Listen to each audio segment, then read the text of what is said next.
पहली दुखद खबर के साथ हरियाणा से शुरुआत करते हैं नेहा, जहां अंबाला से बीजेपी सांसद रतन लाल कटारिया का निधन हुआ है। कटारिया ने बीती रात पीजीआई में अंतिम सांस ली। वो पिछले कई दिनों से निमोनिया के चलते पीजीआई में भर्ती थे। उनकी अंतिम यात्रा सेक्टर 4 एमडीसी से सुबह 11:30 पर निकाली जाएगी।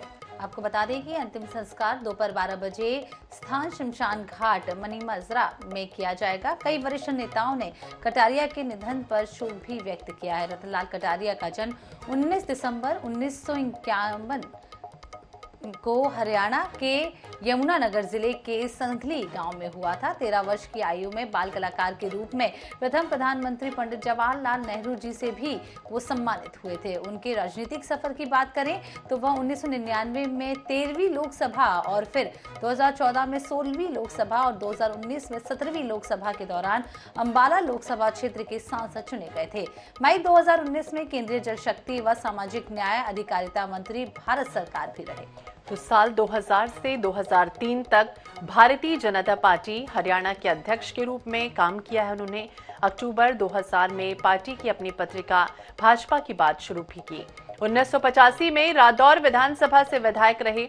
वहीं हरियाणा सरकार में राजस्व मंत्री की भूमिका में भी उन्होंने जिम्मेदारी निभाई। 1996 में वेयरहाउसिंग कॉरपोरेशन के चेयरमैन भी रहे। तो कटारिया का लंबी बीमारी के बाद वीरवार तड़के निधन हुआ है। कई दिनों से वो बीमार चल रहे थे।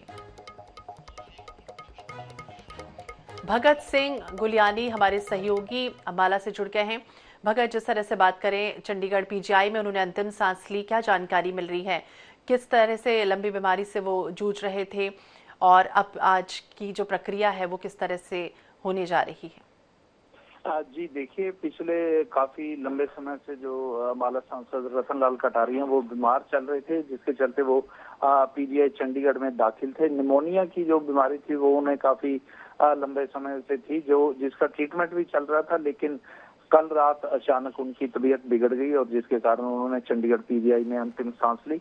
इसके साथ साथ पिछले दिनों मुख्यमंत्री मनोहर लाल खट्टर, अनिल विज गृह मंत्री हैं हरियाणा के, उन्होंने भी और तमाम जो दिग्गज नेता थे वो उनका कुशल क्षेम पूछने के लिए चंडीगढ़ गए थे और उनके जल्द स्वस्थ होने की कामना भी की थी, लेकिन डॉक्टरों के काफी प्रयास के बाद भी वो उन्हें बचा नहीं पाए। और आज जो लेटेस्ट जो ताजा जानकारी है उसके अनुसार जो मनी माजरा उनका आवास है सेक्टर 4 में, वहां पर उनके पार्थिव शरीर को भी लाया गया है। स्वयं जो मुख्यमंत्री मनोहर लाल खट्टर हैं वो पहुंचे हैं।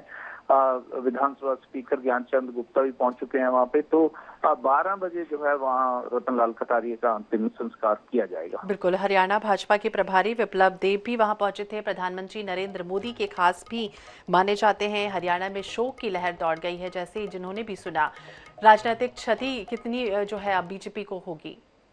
जी हाँ, आपको बता दें 2014 में कटारिया ने राजकुमार वाल्मीकि को भी मात दी थी। 2019 के लोकसभा चुनाव में अंबाला सीट पर भाजपा ने रतनलाल कटारिया पर तीसरी बार दांव खेला था। हमारे साथ हमारे साथी बने हुए हैं। 12 बजे अंतिम संस्कार किया जाएगा। कौन कौन से बड़े दिग्गज नेता उनके संस्कार में पहुंच रहे हैं?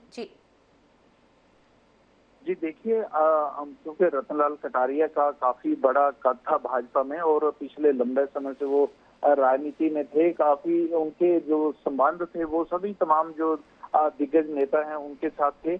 और आज जो उम्मीद जताई जा रही है कि तमाम जो भाजपा का जो एक जिसे बोलते हैं कि हम के तमाम जो सांसद हैं वो उनके पहुंचने की उम्मीद है। इसके साथ साथ उनके जो विधायक हैं उनसे भी काफी अच्छे संबंध थे। हरियाणा की सरकार में भी उनका काफी अच्छा रुतबा था। तो इस वजह से यही उम्मीद जताई जा रही है कि कोई भी ऐसा जो भाजपा का नेता नहीं होगा जो आज उनके अंतिम संस्कार। बिल्कुल, तो तजुर्बे और पुराने चेहरे के चलते भाजपा ने सांसद रतनलाल कटारिया को अंबाला लोकसभा आरक्षित सीट से मैदान में उतारा था। और जिस तरह से देखें, बीजेपी सांसद रतनलाल कटारिया अब नहीं रहे हैं। इसके बाद बीजेपी में शोक की लहर है और पूरा चंडीगढ़ जो है वो आज शोक में डूबा हुआ है। बहुत बहुत शुक्रिया, नजर बनाए रखिए। आपको बता दें कि सांसद रतनलाल, भगत जी आपका बहुत बहुत शुक्रिया तमाम जानकारी देने के लिए।